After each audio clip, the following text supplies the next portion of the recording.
West Ham are a massive contradiction at the moment. I think we're in something of a crisis of identity in terms of the football we play. Julen Lopetegui is very much in a halfway house, I think. And I'm not sure he's got the courage of his convictions at the moment. I think if you look particularly at the last goal, where West Ham were chasing the game that made it 4-1, we had a lot of players in attack. I mean, we had so many players in attack, the sort of commitment to attacking for which, ironically, Ange Postecoglou has been getting so much stick recently. But it's not like we're going for it all game, because we started off the game quite defensively.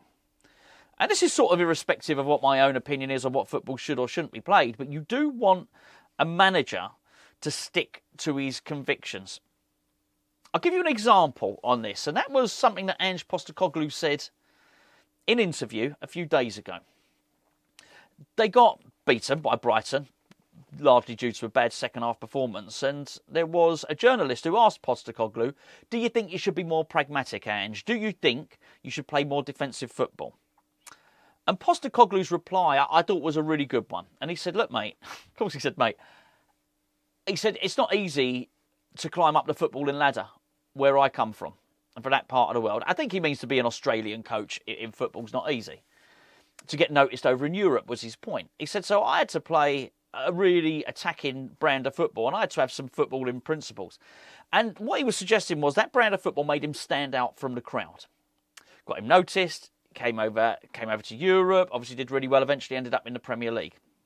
So he said, look, that's what got me here. So all I can continue to do is continue in my philosophy and play the brand of football that got me into this job. If I start being pragmatic and playing defensive, then it probably won't work too well for me. I thought it was a good answer. And as you know, I thought there was too much pressure on Postecoglou going into this game. I don't pretend to know what Lopetegui's style of football was before coming into West Ham.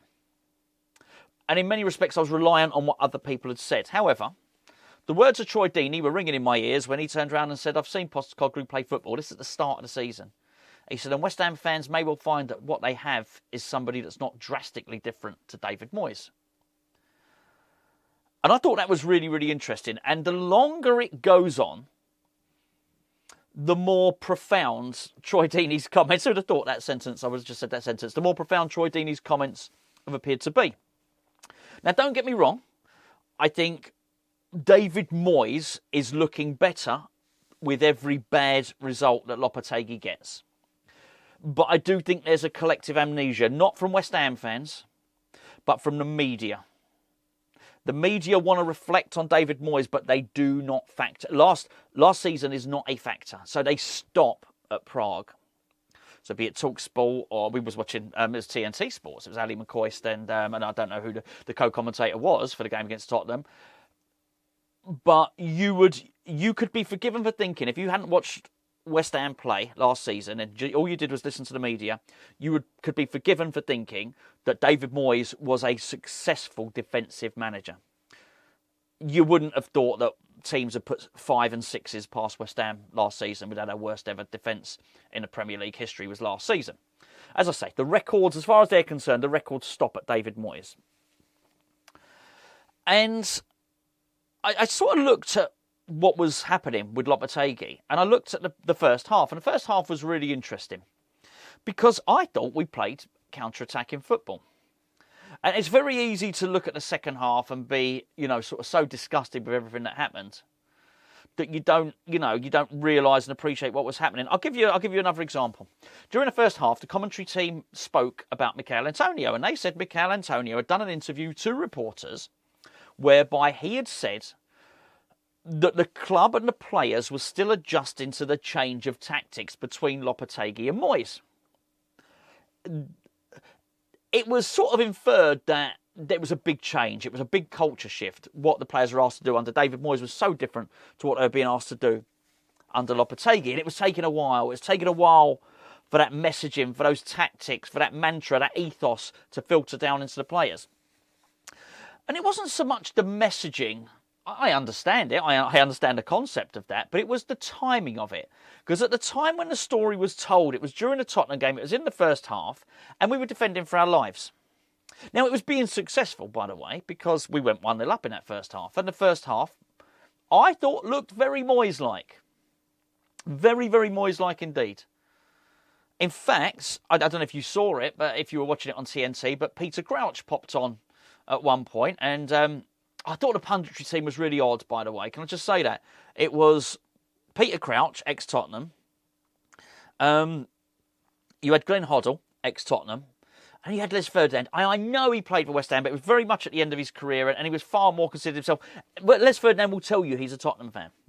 I like Les, by the way. Got no problem with him, but it was a very pro-Tottenham bias to the reporting. And I don't have a massive problem with TNT, because they were the ones that covered our Europa League and our Conference League run, and they were the guys that were putting Carlton Cole and Joe Cole in the studio.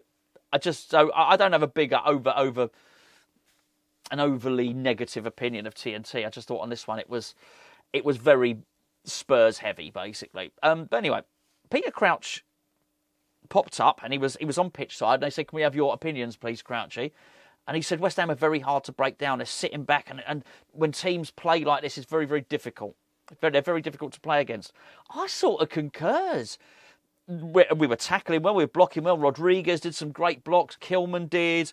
Wan-Bissaka was. Even Emerson came in and dispossessed Kulusevski in midfield at one point.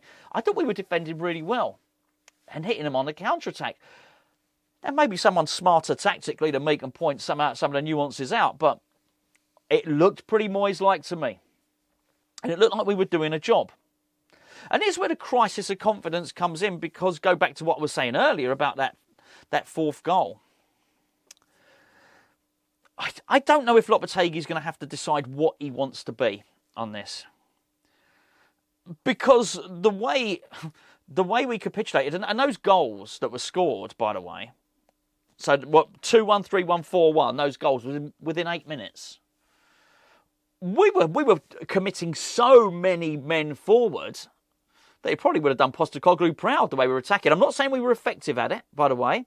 I don't think we're very good at it, because I don't think we're training it. And I think that's the difference. When you've got a team that are training doing that, they're probably more proficient. They're probably better at it. They probably find themselves in positions that they don't normally find themselves in. But so I think it's pretty hard to, even in the first half, I didn't think we were really pressing their backline. We were parking the bus.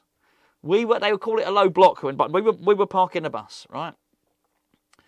Very hard, I think, to switch from that to all-out attack. And it was. There's no other way to describe it. It felt like all-out attack. As I say, look at the goal. Just Kilman and Todibo left back there. And then look at the first half. I said in the build-up to the game, on the preview, I said, Areola's distribution is going to be important today. Forget it. There was none. Hoofing it. Absolutely hoofing it up there. This is in the first half I'm talking about.